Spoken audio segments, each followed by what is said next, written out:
A Tennessee man is now free after spending nearly a quarter of a century in prison. Last week, the state said it would not re-prosecute Wayne Burgess after a judge overturned his conviction. News 2's Nikki McGee has more on the child Burgess maintains he never killed.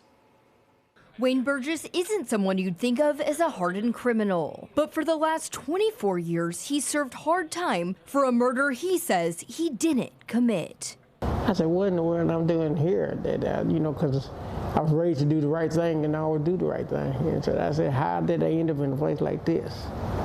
That people just didn't believe me at first. Burgess was sent to prison after the one-year-old baby of his then-girlfriend died. The child taken to the hospital in a coma-like state with a grade 2 liver laceration discovered after her death. Burgess had been with the mom and child a short time before she went to the hospital, and the finger was pointed at him. That's until the Tennessee Innocence Project stepped in. It couldn't have happened the way it was presented.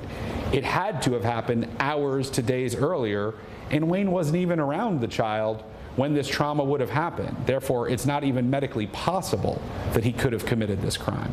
So who was responsible for the child's death? Sometimes you don't even know if somebody did it. I mean, that's what's the tricky thing about this case, is that this child died from trauma that was a liver laceration that over a period of time wasn't treated.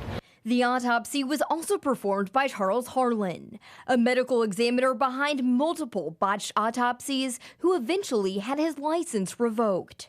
Now Burgess reflects on what those years behind bars took from him. Seeing my son grow up, being with him,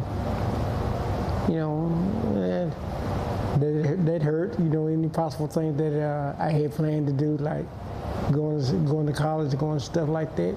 I had plans, but ultimately it hurt my family. No, sadly, Burgess has spent lots of time in the hospital since his release. He tells me that he only has about 8% of his kidney function left. The Innocence Project has set up a GoFundMe for him, and they're asking for anyone's help who can offer it. We'll have that link up on our website shortly. Haley. Thank you, Nikki.